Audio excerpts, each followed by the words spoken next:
ರೇಣುಕಾಸ್ವಾಮಿ ಕೊಲೆ ಪ್ರಕರಣದ ಆರೋಪಿಗಳಿಗೆ ಜಾಮೀನು ಸಿಕ್ಕಿರುವ ಹಿನ್ನೆಲೆ ಇಂದು ಕಲಬುರಗಿ ಕೇಂದ್ರ ಕಾರಾಗೃಹದಿಂದ ಆರೋಪಿ ನಾಗರಾಜ್ ಬಿಡುಗಡೆಯಾಗಲಿದ್ದಾರೆ. ನಟ ದರ್ಶನ್ಗೆ ಮ್ಯಾನೇಜರ್ ಆಗಿರುವ ನಾಗರಾಜ್ ಪರಪ್ಪನ ಅಗ್ರಹಾರ ಜೈಲಲ್ಲಿ ರಾಜ್ಯಾತಿಥ್ಯ ಪಡೆದ ಹಿನ್ನೆಲೆ ಕಲಬುರಗಿ ಸೆಂಟ್ರಲ್ ಜೈಲಿಗೆ ಶಿಫ್ಟ್ ಆಗಿದ್ರು. ಇದೀಗ ಜಾಮೀನು ಸಿಕ್ಕ ಹಿನ್ನೆಲೆ ಜೈಲಿನಿಂದ ಇವತ್ತು ನಾಗರಾಜ್ ಬಿಡುಗಡೆಯಾಗಲಿದ್ದಾರೆ. ಬಳ್ಳಾರಿಯ ಸಿರುಗುಪ್ಪ ತಾಲೂಕಿನ ವಿವಿಧ ಗ್ರಾಮಗಳಲ್ಲಿ ಜಿಂಕೆಗಳ ಹಾವಳಿಗೆ ಬೆಳೆಗಳು ಹಾಳಾಗಿದ್ದು ರೈತರು ಬೇಸತ್ತು ಹೋಗಿದ್ದಾರೆ. ಮಿಟ್ಟಿಸುಗೂರು, ಬೊಂಬಲಾಪುರ, ರಾವಿಹಾಳ್, ಅಗಸನೂರ್, ನಾಡಂಕ ಸೇರಿ ಸುತ್ತಮುತ್ತಲಿನ ಹಳ್ಳಿಗಳಲ್ಲಿ ರೈತರು ಸಾಲ ಸೌಲ ಮಾಡಿ ಬೆಳೆದ ಬೆಳೆ ನಾಶವಾಗಿದೆ.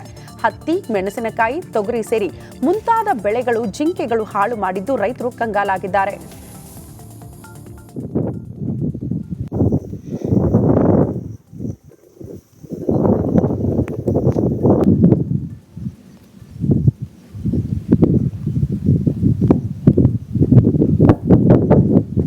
ಓಕೆ, ಕನ್ಫ್ಯೂಸ್ ಆಗ್ಬಿಡಿದೆ ಎಲ್ಲೋ.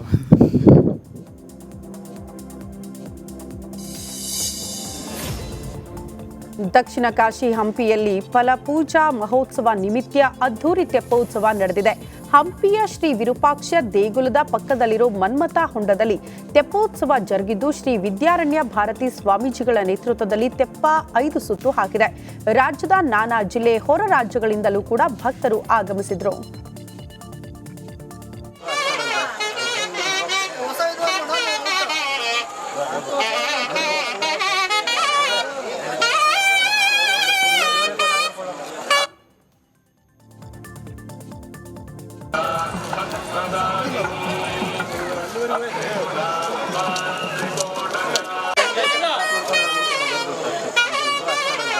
ಫಸ್ಟ್ ಟೈಮ್ ನಾನು ಹಂಪಿಲಿ ಈ ತೆಪ್ಪೋತ್ಸವ ಹಬ್ಬ ಫಲಪುಷ್ಪ ಇದನ್ನು ನೋಡೋಕ್ಕೆ ಬಂದಿರೋದು.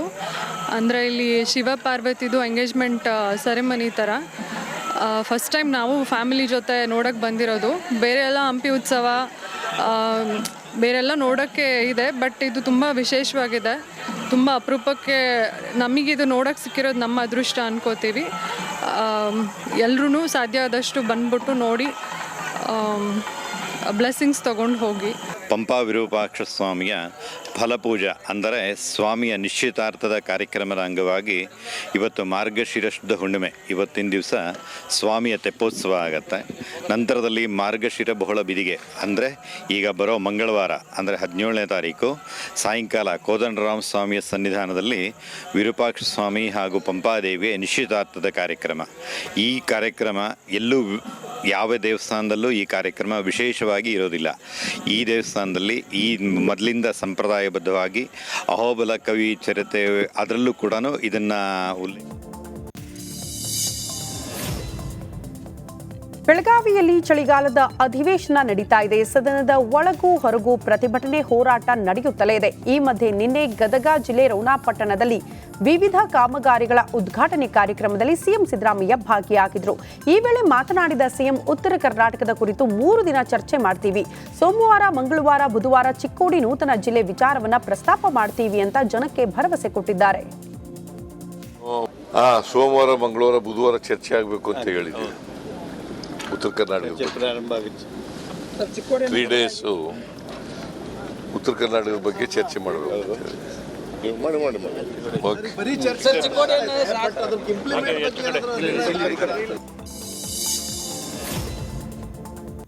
ವಕ್ಫ್ ವಿಚಾರವಾಗಿ ಅನ್ವರ್ ಮಾಣಿಪ್ಪಾಡಿ ಹೇಳಿಕೆ ರಾಜ್ಯದಲ್ಲಿ ಭಾರೀ ಸಂಚಲನ ಸೃಷ್ಟಿ ಮಾಡಿದೆ. ಇದಕ್ಕೆ ತಿರುಗೇಟು ಕೊಟ್ಟ ಸಿಎಂ ಸಿದ್ದರಾಮಯ್ಯ, ಕೇಂದ್ರದಲ್ಲಿ ಅವರದ್ದೇ ಸರ್ಕಾರವಿದೆ, ಸಿಬಿಐಗೆ ಕೊಡ್ಲಿ, ವಿಡಿಯೋ ರೆಕಾರ್ಡ್ ಇದೆಯಲ್ಲ, ಪತ್ರ ಬರೆಯಲಿ ಅಂತ ಗದಗ್ನಲ್ಲಿ ವಾಗ್ದಾಳಿ ನಡೆಸಿದ್ದಾರೆ. ಈಗ ಸಿಬಿಐ ಮಾಡಲಿ, ಕೊಡ್ಲಿ, ಕೇಂದ್ರ ಸರ್ಕಾರ ಮಾಡಲಿ, ಸಿಬಿಐ ಕೊಟ್ಟು ಮಾಡಲಿ. ಅಲ್ಲಪ್ಪ, ಈಗ ನೀವು ಮಾಧ್ಯಮದವರು ವಾಯ್ಸು ಅವ್ರದಾ ಇಲ್ವಾ ಅನ್ನೋದು ಫಸ್ಟ್ ನೀವು ತೀರ್ಮಾನ ಮಾಡಿ. ನಿಮ್ಮ ತೀರ್ಮಾನಕ್ಕೆ ನಿಮಗೆಲ್ಲ ಗೊತ್ತಾಗ್ತಿರ್ತಾನೆ. ಈಗ ಅವ್ರೇನು ಸ್ಟೇಟ್ಮೆಂಟ್ ವಿಡಿಯೋ ರೆಕಾರ್ಡ್ ನೋಡಿದ್ದೀರಾ ನೀವು? ಅವರೇ ಪ್ರಸಾರ ಮಾಡ್ಯಾರ. ಅವರೇ ಪ್ರಸಾರ ಮಾಡ್ಯಾರ. ಅವ್ರದ್ದು ಎಲ್ಲೋ ವಾಯ್ಸು ಅವ್ರದ್ದು ಅಲ್ವಾ? ಮತ್ತು ಈಗ ಇಲ್ಲ ಅಂತಂದರೆ ಈಗ ಸಿಬಿಐ ಮಾಡಲಿ, ಕೊಡಲಿ, ಕೇಂದ್ರ ಸರ್ಕಾರ ಮಾಡಲಿ, ಸಿಬಿಐ ಕೊಟ್ಟು ಮಾಡಲಿ.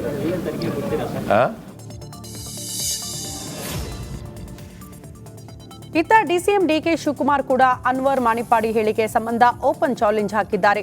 ವಿಡಿಯೋ ಹೇಳಿಕೆ ಕುರಿತು ಡಿಬೇಟ್ ನಡೀಲಿ, 150 ಕೋಟಿ ವಿಚಾರವನ್ನ ನಾವು ಹೇಳಿಲ್ಲ, ಇದರ ಬಗ್ಗೆ ಕೂಲಂಕುಷವಾಗಿ ಚರ್ಚೆ ಆಗಲಿ ಅಂತ ಕಿಡಿಕಾರಿದ್ದಾರೆ.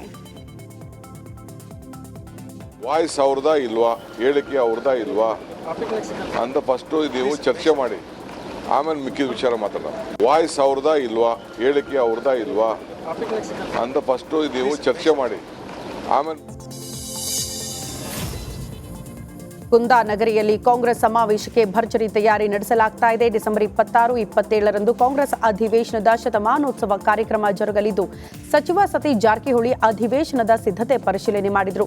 ಚೆನ್ನಮ್ಮ ವೃತ್ತ ಸೇರಿದಂತೆ ಹಲವೆಡೆ ಭೇಟಿ ಕೊಟ್ಟು ಪರಿಶೀಲನೆ ಮಾಡಿದ್ದು, 1924ರ ಕಾಂಗ್ರೆಸ್ ಅಧಿವೇಶನದಲ್ಲಿ ಗಾಂಧೀಜಿಯವರು ಭಾಗಿಯಾಗಿದ್ದು, ಹೀಗಾಗಿ ಅದ್ದೂರಿ ಶತಮಾನೋತ್ಸವಕ್ಕೆ ಭರದ ಸಿದ್ಧತೆಗಳು ನಡೀತಾ ಇದೆ.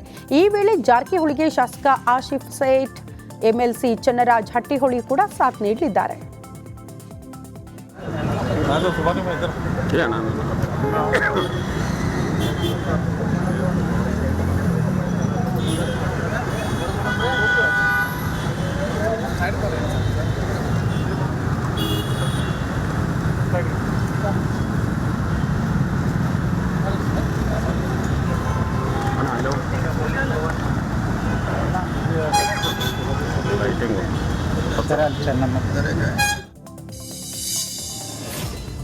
ಬೆಳಗಾವಿಯಲ್ಲಿ ಪಂಚಮಸಾಲಿ ಹೋರಾಟಗಾರರ ಮೇಲೆ ಲಾಠಿ ಚಾರ್ಜ್ ವಿಚಾರವಾಗಿ ವಿಜಯಪುರದಲ್ಲಿ ಯುವಕನೋರ್ವ ಸಿಎಂ ವಿರುದ್ಧ ಅವಹೇಳನಕಾರಿ ಪೋಸ್ಟ್ ಮಾಡಿದ್ದಾನೆ. ಸಿದ್ದರಾಮಯ್ಯ ಫೋಟೋಗೆ ಬೂಟು ಚಪ್ಪಲಿ ಹಾಕಿ ಈರಣ್ಣ ರಟ್ಕಲ್ ಎಂಬಾತ ಫೇಸ್ಬುಕ್ನಲ್ಲಿ ಪೋಸ್ಟ್ ಮಾಡಿದ್ದಾನೆ. ಶಾಸಕ ಅಶೋಕ್ ಮನಗುಳಿ ಅಭಿಮಾನಿ ಎನ್ನಲಾಗಿರುವ ಸಿಂದಗಿ ತಾಲೂಕಿನ ಬೋರ್ಗಿ ಗ್ರಾಮದ ಈರಣ್ಣ ಆಕ್ಷೇಪಾರ್ಹ ಬಳಕೆ ಮಾಡಿ ಧಿಕ್ಕಾರ ಕೂಗಿ ಬರೆಯಲಾಗಿದ್ದು ವ್ಯಾಪಕ ಆಕ್ರೋಶಕ್ಕೆ ಕಾರಣವಾಗಿದೆ. ಈ ಬೆನ್ನಲ್ಲೇ ಯುವಕ ಗ್ರಾಮದಿಂದ ನಾಪತ್ತೆಯಾಗಿದ್ದಾನೆ.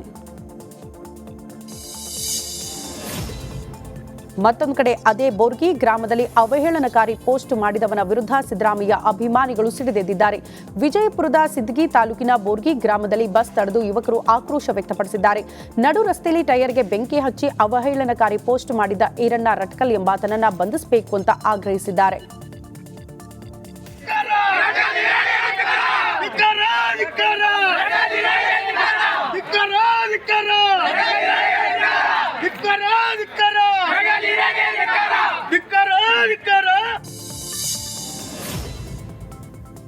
ಗದಗ ಜಿಲ್ಲೆ ರೋಣ ಮತಕ್ಷೇತ್ರದ ವಿವಿಧ ಅಭಿವೃದ್ಧಿ ಕಾಮಗಾರಿ ಯೋಜನೆಯನ್ನ ಸಿಎಂ ಹಾಗೂ ಡಿಸಿಎಂ ಉದ್ಘಾಟನೆ ಮಾಡಿದರು.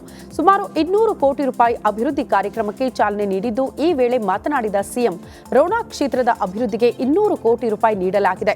ಜೊತೆಗೆ ನಾವು ಕೊಟ್ಟ ಮಾತಿನಂತೆ 5 ಗ್ಯಾರಂಟಿಯನ್ನ ಈಡೇರಿಸಿದ್ದೇವೆ. ಬಿಜೆಪಿ 600 ಭರವಸೆ ನೀಡಿತ್ತು, ಅದರಲ್ಲಿ 10% ಕೂಡ ಈಡೇರಿಸಿಲ್ಲ. ಸಾಲ ಮನ್ನಾ ಮಾಡಿ ಅಂದ್ರೆ ಹಣ ಪ್ರಿಂಟ್ ಮಾಡುವ ಮಷಿನ್ ಇಲ್ಲ ಅಂತ ಹೇಳಿದ್ರು ಬಿಜೆಪಿಯವರು ಅಂತ ವಾಗ್ದಾಳಿ ನಡೆಸಿದ್ದಾರೆ. ಈಗ ಸಿಬಿಐ ಮಾಡಲಿ, ಕೊಡಲಿ, ಕೇಂದ್ರ ಸರ್ಕಾರ ಮಾಡಲಿ, ಸಿಬಿಐ ಕೊಟ್ಟು ಮಾಡಲಿ. ಅಲ್ಲಪ್ಪ, ಈಗ ನೀವು ಮಾಧ್ಯಮದವರು ವಾಯ್ಸು ಅವ್ರದಾ ಇಲ್ವಾ ಅನ್ನೋದು ಫಸ್ಟ್ ನೀವು ತೀರ್ಮಾನ ಮಾಡಿ. ನಿಮ್ಮ ತೀರ್ಮಾನಕ್ಕೆ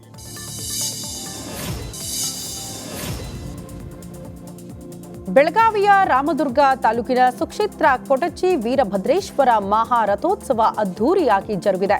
ಉತ್ತರ ಕರ್ನಾಟಕದ ಭಕ್ತರ ಆರಾಧ್ಯ ದೈವ ಆಗಿರುವ ವೀರಭದ್ರೇಶ್ವರ ರಥೋತ್ಸವಕ್ಕೆ ಲಕ್ಷಾಂತರ ಜನ ಸಾಕ್ಷಿಯಾದರು. ಎತ್ತಿನ ಗಾಡಿ ಮತ್ತು ಪಾದಯಾತ್ರೆಯ ಮೂಲಕ ಸಹಸ್ರಾರು ಭಕ್ತರು ಬಂದಿದ್ದು, ಭಕ್ತಾದಿಗಳಿಗೆ ದಾರಿ ಮಧ್ಯ ಅಲ್ಲಲ್ಲಿ ಉಚಿತ ಉಪಹಾರ ಮತ್ತು ಚಹಾದ ವ್ಯವಸ್ಥೆ ಕೂಡ ಮಾಡಲಾಗಿತ್ತು.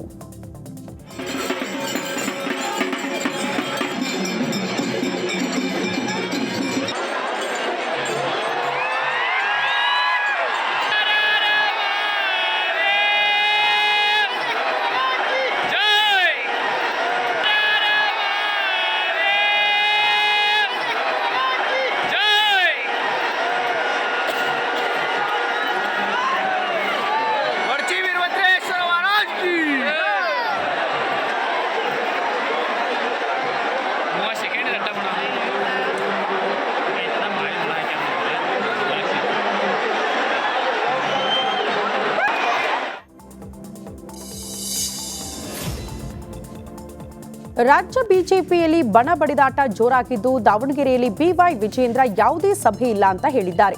ಈಗಾಗಲೇ ಪಕ್ಷಕ್ಕೆ ಮುಜುಗರ ಆಗಿದೆ, ಇಂಥ ಸಭೆಯಿಂದ ಬೇರೆನೇ ಸಂದೇಶ ಹೋಗಲಿದ್ದು ಯಾವುದೇ ಸಭೆ ಬೇಡ ಅಂತ ಹೇಳಿದ್ದಾರೆ. ಪಕ್ಷದ ಮುಖಂಡರು ಕೂಡ ಈ ಸಂದರ್ಭದಲ್ಲಿ ನಾನು ಆಗ್ರಹವನ್ನು ಮಾಡ್ತೇನೆ.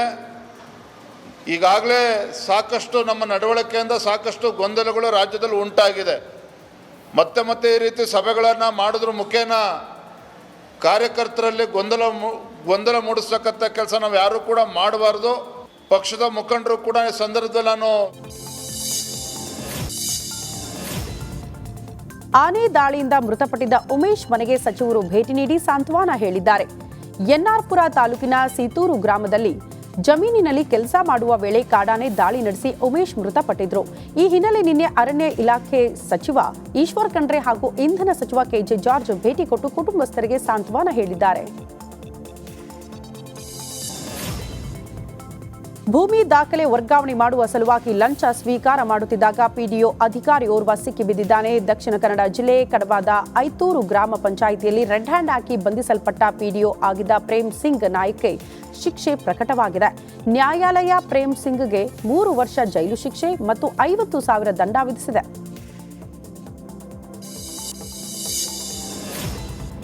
ಮಾಜಿ ಸ್ಪೀಕರ್ ರಮೇಶ್ ಕುಮಾರ್ ಪರೋಕ್ಷವಾಗಿ ಚುನಾವಣಾ ನಿವೃತ್ತಿಯ ಮಾತನಾಡಿದ್ದಾರೆ.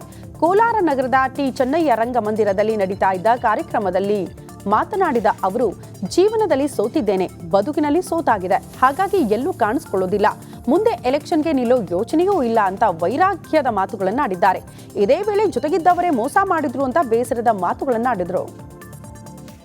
ಜೀವನದಲ್ಲಿ ಸೋತ್ಬಿಟ್ಟಿದೆ, ಚುನಾವಣೆಯಲ್ಲಿ ಸೋತಿದ್ರೆ ನಾನು ಹೆದರ್ತಾ ಇದ್ದೆ. 4 ಆಗಿತ್ತು, 5ನೇದು ಸೋಲು. ಬದುಕಿನಲ್ಲಿ ಸೋಲು. ಏನ್ ಬದುಕಿನಲ್ಲಿ ಸೋಲು ಅಂದ್ರೆ ನಂಬಿಕೆ ದ್ರೋಹ, ಊಟಕ್ಕೆ ಕರೆದು ವಿಷ ಹಾಕಿದವರು, ಭುಜದ ಮೇಲೆ ಕೈ ಹಾಕಿ ಬೆನ್ನಿಗೆ ಕೊಡುವವರು, ಜಾತಿಯಲ್ಲೇ ಇದ್ದು ನಡೆಯುವಾಗ ಕಾಲಿಗೆ ಅಡ್ಡ ಇಟ್ಟು ಕೀಳಿಸಿದವರು, ಅವ್ರಿಗೆ ಶಕ್ತಿ ಕೊಡಪ್ಪ, ನಮ್ಮಂತ ದುಷ್ಟರನ್ನ ಅವ್ರು ಮತನ ಮಾಡ್ತಾ ಹೋಗ್ಲಿ, ಈ ದೇಶ ಚೆನ್ನಾಗಿದೆ ಅಂತ. ಇನ್ನೇನು ಹೇಳ್ಬೇಕು, ನಾನು ಯಾರೊಬ್ಬರ ಹೆಸರು ನನಗೆ ಬರೋ ಆಸೆ ಇಲ್ಲ, ಇನ್ನೂ ಸಾರ್ವಜನಿಕವಾಗಿ ಕಾಣಿಸ್ಕೊಳ್ಳೋ ಆಸೆ ಇಲ್ಲ. ಬ್ರಾಂಡೆಡ್ ಹೆಸರಲ್ಲಿ ನಕಲಿ ಮದ್ಯ ತಯಾರಿ ದಂಧೆ ಹೆಚ್ಚಾಗ್ಬಿಟ್ಟಿದೆ. ಮಂಡ್ಯದಲ್ಲಿ ಸರ್ಕಾರದ ಲೋಗೋ, ಅಬಕಾರಿ ಇಲಾಖೆ ಚಿಹ್ನೆ ದುರ್ಬಳಕೆ ಮಾಡಲಾಗ್ತಾ ಇದೆಯಂತೆ. ಮಂಡ್ಯದ ಬಿಟಿ ಲಲಿತಾ ನಾಯಕ್ ಬಡಾವಣೆಯಲ್ಲಿ ನಕಲಿ ಯಂತ್ರ, ಸ್ಪಿರಿಟ್ ಬಳಸಿ ಡೂಪ್ಲಿಕೇಟ್ ಮದ್ಯ ತಯಾರಿ ಮಾಡಲಾಗ್ತಾ ಇದ್ದು ಅಧಿಕಾರಿಗಳು ದಾಳಿ ನಡೆಸಿದ್ದಾರೆ. ದಾಳಿ ವೇಳೆ 20 ಲಕ್ಷ ಮೌಲ್ಯದ ನಕಲಿ ಮದ್ಯವನ್ನು ವಶಕ್ಕೆ ಪಡೆದುಕೊಳ್ಳಲಾಗಿದೆ. 40,000 ಮೌಲ್ಯದ 590 ಲೀಟರ್ ಸ್ಪಿರಿಟ್, 30 ಲೀಟರ್ ನಕಲಿ ಮದ್ಯ, 15 ಲಕ್ಷ ಮೌಲ್ಯದ ಮದ್ಯದ ಸ್ಯಾಚೆಟ್, ಕಚ್ಚಾ ಸಾಮಗ್ರಿ, ಸ್ಟಿಕ್ಕರ್ ಕೂಡ ಪತ್ತೆಯಾಗಿದೆ. ನಮ್ಮ ವಲಯ ನಿರೀಕ್ಷಕರು ಮಂಡ್ಯ ವಲಯದವರು ಬಾತ್ಮಿ ಮಾಹಿತಿಯನ್ನು ಆಧರಿಸಿ ಬೆಳಗ್ಗೆ CL7 ಅನ್ನೋದು ಕಾಮಧೇನು ಕಂಫರ್ಟ್ಸ್ ಅಂತ ಮಂಡ್ಯದಲ್ಲಿರ್ತಕ್ಕಂಥ CL7 6 ಗಂಟೆಗೆ ಅವರು ಅಲ್ಲಿ ಬಾತ್ಮಿ ಮಾಹಿತಿಯನ್ನು ಆಧರಿಸಿ ಅಲ್ಲಿಗೆ ರೇಡ್ ಮಾಡಿದಾಗ ಅಲ್ಲಿ ನಮಗೆ ಡೂಪ್ಲಿಕೇಟ್ ಮದ್ಯ ದೊರೀತು ಅಂತಕ್ಕಂಥ ಬ್ರ್ಯಾಂಡ್ದು. ಅದು ಸುಮಾರು 35 ಲೀಟರ್. ಅದು ಸಣ್ಣದ್ದು ಶ್ರೀ ರಮೇಶ್ ಅಂತಕ್ಕಂಥವ್ರಿಗೆ ಸೇರಿದೆ. ಅಲ್ಲಿರ್ತಕ್ಕಂಥ ಸಪ್ಲೈ ಮಾಡ್ತಿದ್ದಂಥ ನೌಕರ ನಾಗರಾಜ್ ಅನ್ನೋರನ್ನ ನಾವು ಈ ವಶಕ್ಕೆ ತಗೊಂಡಿದ್ದೀವಿ. ಅವ್ರಿಗೆ ಹೆಚ್ಚಿನ ತನಿಖೆ ಮಾಡಿದಾಗ ಮಾಹಿತಿನ ಆಧರಿಸಿ ಶ್ರೀರಂಗಪಟ್ಟಣ ಹನುಮ ಸಂಕೀರ್ತನ ಯಾತ್ರೆಯಲ್ಲಿ ಪೊಲೀಸರು ಹಾಗೂ ಮಾಲಾಧಾರಿಗಳ ನಡುವೆ ತಳ್ಳಾಟ ನೂಕಾಟ ನಡೆದಿದೆ. ಮಸೀದಿ ಬಳಿಗೆ ನುಗ್ಗುವುದಕ್ಕೆ ಹನುಮ ಮಾಲಾಧಾರಿಗಳು ಯತ್ನ ಮಾಡಿದ್ರು. ಈ ವೇಳೆ ಬ್ಯಾರಿಕೇಡ್ ಹಾಕಿ ಹನುಮ ಮಾಲಾಧಾರಿಗಳನ್ನ ಪೊಲೀಸರು ತಡೆದಿದ್ದಾರೆ. ಇದರ ನಡುವೆ ಪೊಲೀಸರು ಹಾಗೂ ಮಾಲಾಧಾರಿಗಳ ನಡುವೆ ತಳ್ಳಾಟ ನೂಕಾಟ ಉಂಟಾಗಿದೆ.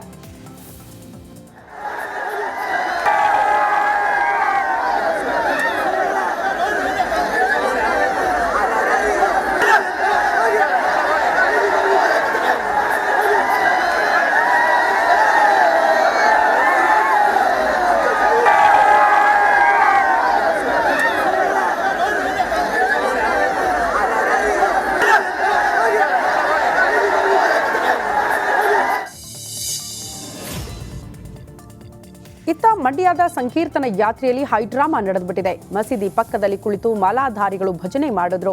ಇದರಿಂದ ಹನುಮ ಭಕ್ತರೊಂದಿಗೆ ವ್ಯಕ್ತಿಯೋರ್ವ ವಾಗ್ವಾದ ನಡೆಸಿದ್ದಾನೆ. ವಾಗ್ವಾದ ನಡೆಸಿರುವ ವ್ಯಕ್ತಿ ಅನ್ಯ ಕೋಮಿನ ವ್ಯಕ್ತಿ ಅಂತ ಕೆಲ ಕಾಲ ಗೊಂದಲ ಸೃಷ್ಟಿಯಾಗಿದ್ದು, ಬಳಿಕ ಆ ವ್ಯಕ್ತಿಯನ್ನ ಪೊಲೀಸರು ವಶಕ್ಕೆ ಪಡೆದಿದ್ದಾರೆ.